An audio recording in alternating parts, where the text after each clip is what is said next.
Good morning, beloveds. Yeah.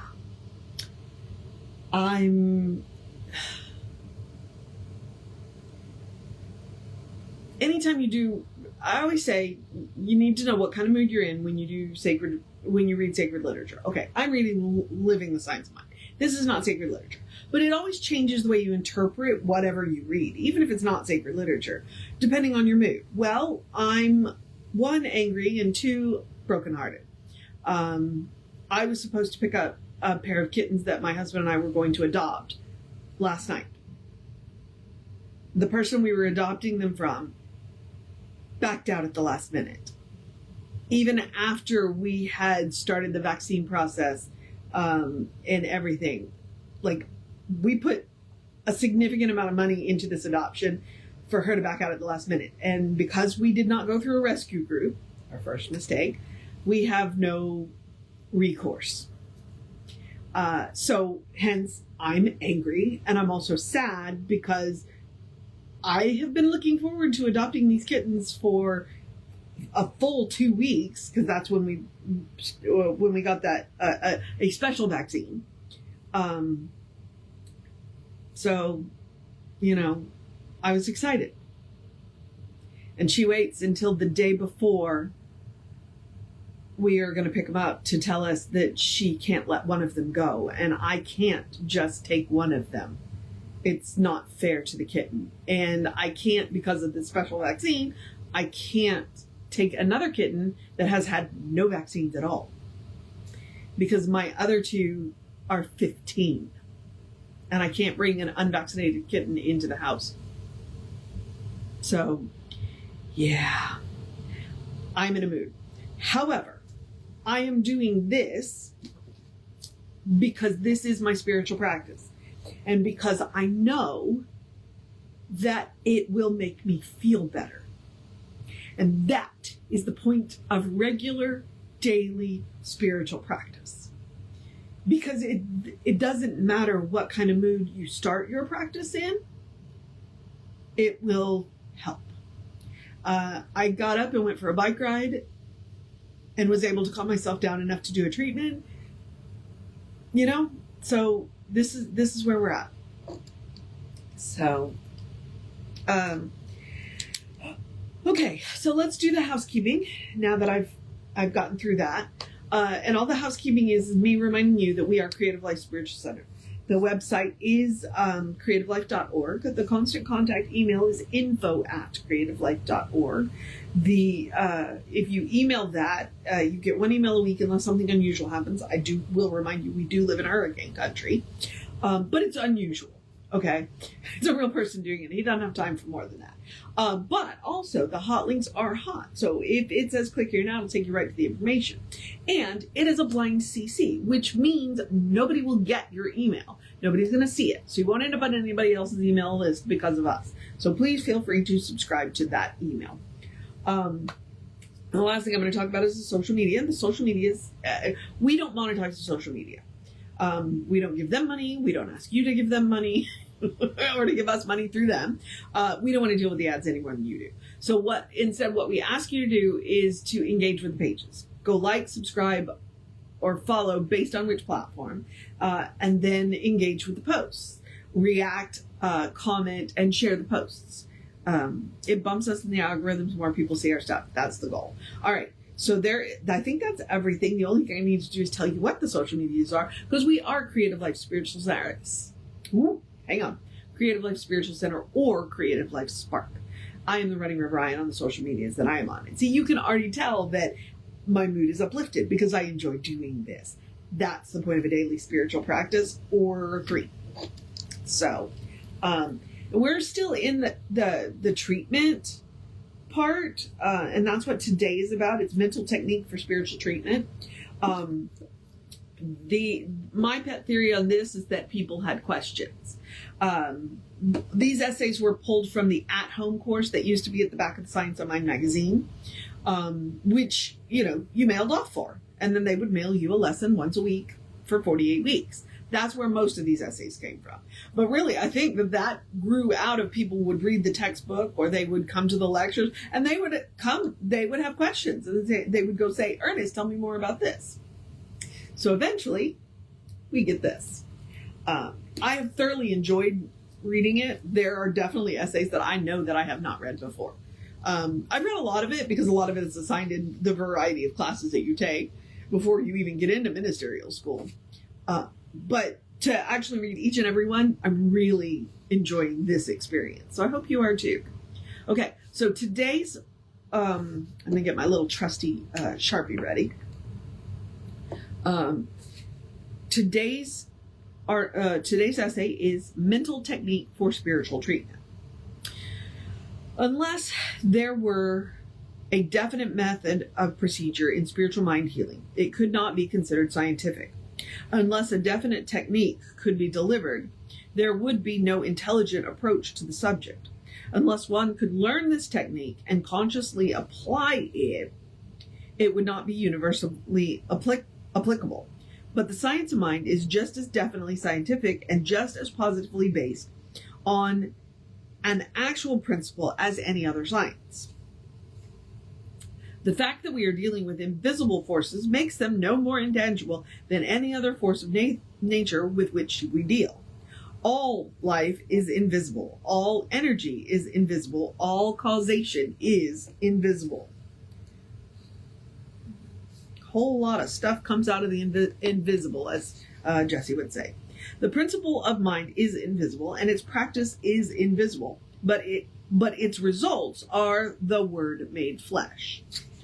Since the modern approach to mental science has developed simultaneously along with both the psychological and the metaphysical fronts, it is well to analyze our position and determine where we agree with the psychological method and where we depart somewhat from it. For whether or not we are conscious of the fact, we more or less combine both methods. Unfortunately, many people in the metaphysical fields do not understand this, and in their ignorance of the subject deny psychology a place in their system. And just as unfortunately, many psychologists do not understand the metaphysical viewpoint, and in their ignorance deny its place in their field. In other words, we don't play well together because we are ignoring the crossover. With the broader understanding of both fields, there will be more conscious cooperation, for each in its own way is seeking to help and be helped.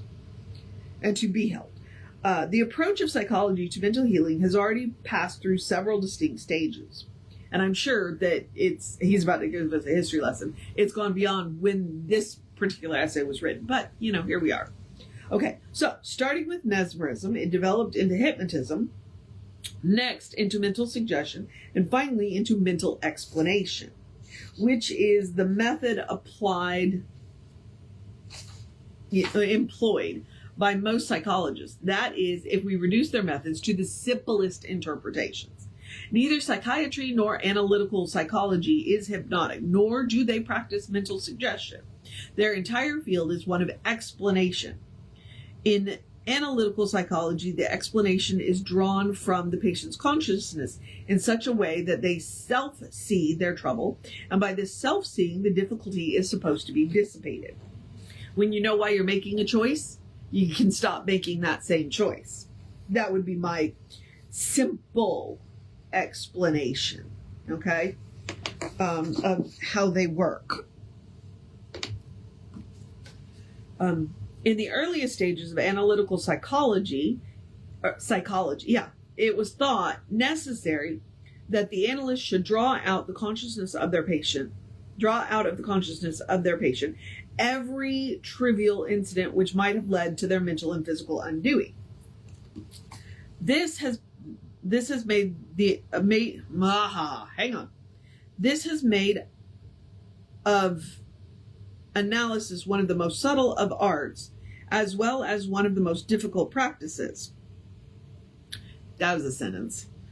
If one expects to draw out of the consciousness of one's patient the most trivial incidents of their life, the method becomes painstaking, laborious, and more or less cumbersome, generally the treatment must cover a very long period of time. Yes, that is true. There's a tendency today among many practicing analysts and psychiatrists to shortcut this method somewhat and to drain more quickly the psychic confusion from the unconscious memory of the patient, thus producing a quicker response. In other words, they figured out that they didn't need every little last thing. They just needed like the big linchpin. It's like, okay, let's figure out where the big problem is. If we pull that one, then all the little ones will probably cascade away too. Does it work? I mean, I've been in therapy at least 4 times. They are very helpful. Because sometimes that self-seeing, it's like, okay, the last time I was in it, he asked pointed questions that made me really examine the situation and see the situation for what it was, not what I thought it was. And that's one of the important things. I had to look at the reality of the situation without coloring it with my interpretations. And once I did that, I was like, oh, okay, the situation wasn't what I thought it was. Was there problems in the situation? Yes. But once I figured out what they were, then I knew how to deal with them. Self-seeing. It's a thing. So, okay. In spiritual mind healing, we do not have to uncover that's super important. In spiritual mind healing, we don't need the backstory. We just need to know what you want. Okay. In spiritual mind healing, we do not have to uncover every unconscious cause of mental confusion with its attendant physical distress.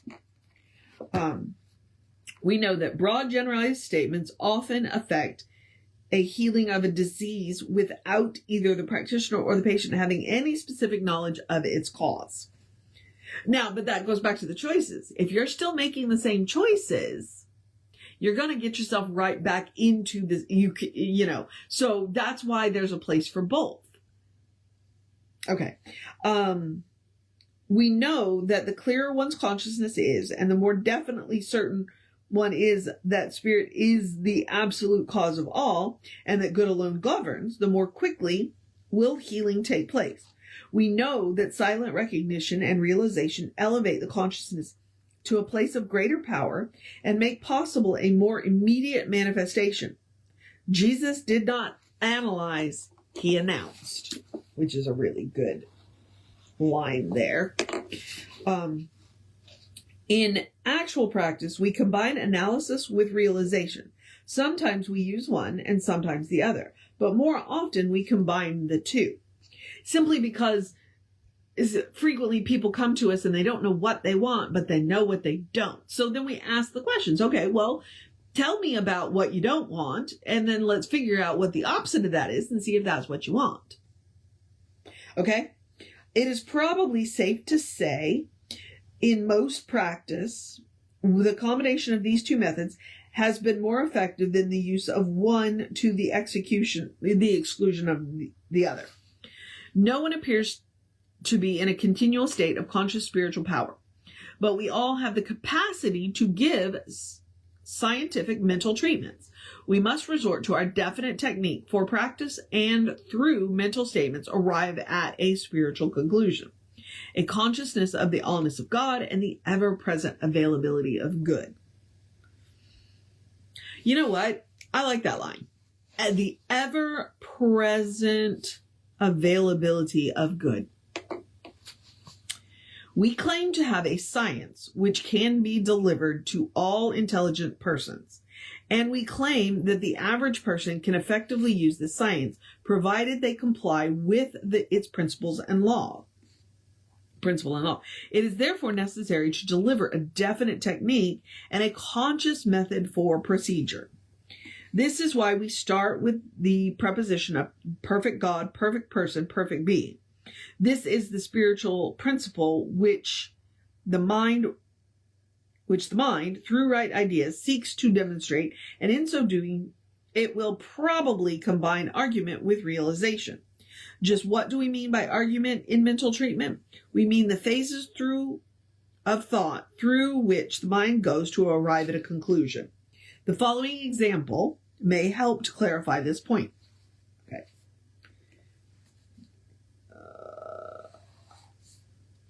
I want to make sure that I keep that just in case I ever need this argument. A person suddenly finds themselves feeling greatly discouraged and mentally depressed. They know that God is neither discouraged nor depressed. They know that nothing has happened to the divine reality. They might, by sitting in quiet contemplation for a few moments, so fill themselves with this spirit of reality that their negation will disappear as mist before the sun. This, of course, would be the ideal way. But suppose in contemplating this, they fail. Their next step is to resort to their mental technique. They begin to make definite statements similar to the following. God is neither sad nor depressed. There is no life apart from God. Therefore, my life is God. Consequently, I am neither sad nor depressed. God is not afraid of anything. My mind and the mind of God are one. Therefore, my mind cannot entertain fear. At this place in their treatment, the image of fear or some memory of fear may arise. Immediately, they would say, this fear is not person, place, or thing. It has no law to support it, no power to uphold it, no consciousness to conceive it, no law to enforce it, no person to express it. They would be repudiating the negation and would follow such a repudiation with the affirmation, my mind is the mind of God, calm and peaceful, unafraid and certain. All presence, all power, all peace, and joy are mine today. I am not afraid of anything because I now see that there is nothing to be afraid of. The images of fear cannot operate through me. I am completely separated from any belief in fear. I do not remember anything in the past of which I was afraid. I do not anticipate anything in the future of which I shall be afraid. And I am not conscious of anything going on today of which I am afraid. There is no discouragement. I am protected by the only power there is. I live in the only presence there is. This word completely neutralizes, obliterates, casts out, expels every thought of fear and every belief that there is anything to be afraid of. A person making statements similar to these would probably find themselves gradually lifted up mentally to a place in thought where they would begin to feel at ease. And honestly, just reading that, I feel better. These images of doubt would no longer assail them. Calm and peace would accumulate in their thought, in such degree as they embodied the meaning of the words which they had just spoken. A sense of realization would fill their consciousness with peace. This sense of realization they would mentally hold in their consciousness for a period of time, and it would become permanent. One thing, however, we must be careful to avoid, and that is fooling ourselves. Okay. All right, Ernest. And he did have an article somewhere in here about fooling ourselves. So, this is not a subject that we are unfamiliar with, correct? Our work rests upon demonstration, and whatever method we use, however much argument we employ, or whatever state of realization we may reach, we must prove our position. We must actually demonstrate that thought manifests in form, in actual conditions, in objective life. If thought is not manifesting in this way in our experience, we must work with ourselves until it does. We must never take no for an answer. Oh, all right. To do so would be to repudiate the principle in which we believe and wreck our faith in it.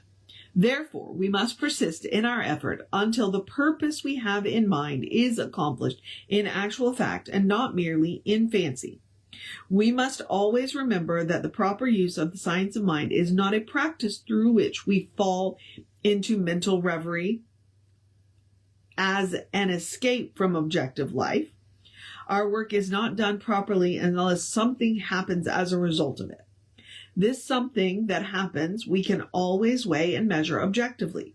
For instance, If we are treating someone who has high blood pressure, our work is not accomplished until the patient can go to a physician for proper and thorough medical examination and receive the verdict that the blood pressure is normal. Treatment is not for the purpose of helping us either to avoid reality or endure unhappy situations. I think that bears repeating. Treatment is not for the purpose of helping us either avoid reality or to endure unhappy situations. It is for the express purpose of changing situations. And unless situations or conditions are changed as a result of the treatment, we have missed the mark. Always, we must insist that we demonstrate our proposition. For our motto is, to do is to know, and to know is to do.